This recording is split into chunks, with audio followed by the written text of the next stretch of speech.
කෝටි ලක්ෂයක් සක්වලේ ඉන්න ආර්යයන් වහන්සේලා අපි දිහා බලනවා. එහෙනම් අපි පින් අනුමෝදන් කරන කෝටි ලක්ෂයක් සක්වලේ සියලුම ආර්යයන් වහන්සේලා කියලා පින් අනුමෝදන් කරාම ආර්යයන් වහන්සේලා අනිවාර්යයෙන්ම අපි පේනවා උන්වහන්සේලාට. පින් අනුමෝදන් කරනට උන්වහන්සේලා අපි දිහා බලනවා.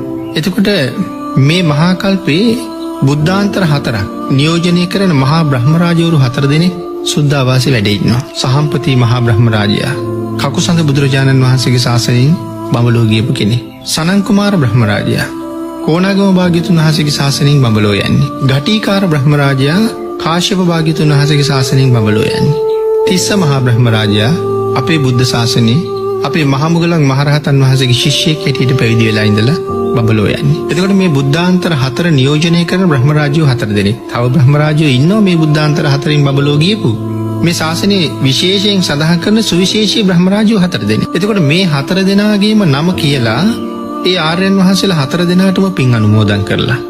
එතකොට සුද්ධාවාස වාසී සියලුම ආර්යයන් වහන්සේලාටත් පින් අනුමෝදන් කරලා. සදිව්‍ය ලෝක වාසී මෛත්‍රී මහ බෝසතාණන් වහන්සේගේ ඉඳලා සක්‍ර දේවේන්ද්‍රයන් වහන්සේගේ ඉඳලා සියලුම ආර්යයන් වහන්සේලාට සත්පුරුෂයන් වහන්සේලාට පින් අනුමෝදන් කරලා.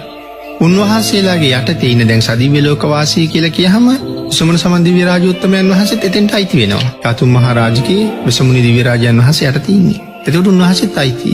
නම කියලා කියනවා නම් විශේෂයි. නැතුව පින් අනුමෝදන් කළත් උන්වහන්සේලා අපි දිහා එතකොට බලන. විශේෂයෙන් නම කියලා පින් අනුමෝදන් කරාම කවුද හැමදාම අපිට නම කියලා අඬ ගහලා පින් දෙන්නේ? ඒ අය දිහා විශේෂයෙන් බලනවා. සඳහන් කරනවා රැකවරණය සලසන්න පටන් ගත්තාම අම්මා කෙනෙක් දරුවෙකුට බලනවා වගේ බලනවා කියලා.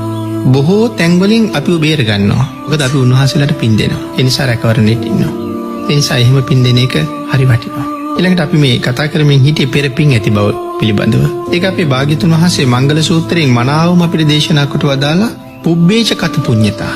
පෙර කරන ලද පින් ඇති බව ඉතා විශේෂ මංගල කරුණක්. මේ මංගල සූත්‍රයේ දේශනා කරලා තියෙන මංගල කරුණු ටික මේ ලෝකයේ ඒ කාරණා ටිකට වඩා තවත් වටිනා දේවල් නැති නිසායි භාග්‍යතුන් වහන්සේ ඒ කරුණු ටික මංගල සූත්‍රයට ගොනු කළේ. එනම් පෙර කළ පින් ඇති බව කියන එක කොයිතරම් වටිනවද? හැබැයි පෙර පින් නිසා අපි හුඟක් දේවල් ලබනවා. අපි කියමු කෙනෙක් හොඳට ඉගෙන ගන්නවා. බොහෝම තියුණු ප්‍රඥාවකින් අධ්‍යාපන ඥානය ඉතාම ඉහළට දියුණු කරගෙන හොඳ රැකියාවක් ලබා ගන්නවා. ඒ පෙර පින් ඇති බව. හැමෝටම බැරි වෙච්ච රැකියාවකට ගියේ. හැබැයි ඊට පස්සේ සමහරලාට අපි දකිනවා එයා එතෙන්ට ගිහිල්ලා හොරකම් කරනවා. තාම ඉහළ තැනකට ගියේ අන්තිමට එතන කරන්නේ හොරකම් කරන එක. කෙනෙකුට හොඳට සටන් ශිල්ප ප්‍රගුණ වුණා. හොඳට සටන් කරන්න පුළුවන්. ඒ පෙර පින නිසා. නමුත් දැන් එයා කරන්නේ මිනිමරණ එක. ඒ පින ප්‍රයෝජනෙට අරගෙන කරන්නේ මිනිමරණ එක. එතකොට තවත් කෙනෙක් අපි කියමු සිංහෙක් කොටියෙක් මුවෙක් පිටිපස්සේ ලවගෙන යනවා. සමහර වෙලාවට අපි දකිනවා සිංහයාට මුවා අල්ලන්න බැරුව යනවා. ඒක ඉතා කලාතුරකින් වෙන්නේ. හැබැයි මුවාගේ ජීවිතේ බේරෙන්නේ පෙර පිනක් තියෙන නිසා. එයාට තාම ජීවත් වෙන්න පින් තියෙනවා. සිංහයා දිනුවොත් ඒත් සිංහයාගේ පිනක් තියෙන නිසා. එයා මුවාට වඩා ශක්තිමත්. නමුත් මුවා මරලා එයා ආපහු කරගන්නේ ප්‍රාණඝාතයක්. එහෙනම් මේ හැමතැනම එහෙමයි. පෙර පින් ඇති බව අපේ ජීවිතවලට ගොඩාක් බලපාන තියෙනවා. හැම දෙයක්ම අපිට සම්පූර්ණ වුණේ පෙර පින් තියෙන නිසා. ආන්ගේ කාරණාව නිසා පෙර සිද්ධ කරගත්ත කුසල් තියෙන බව හරි වටිනවා.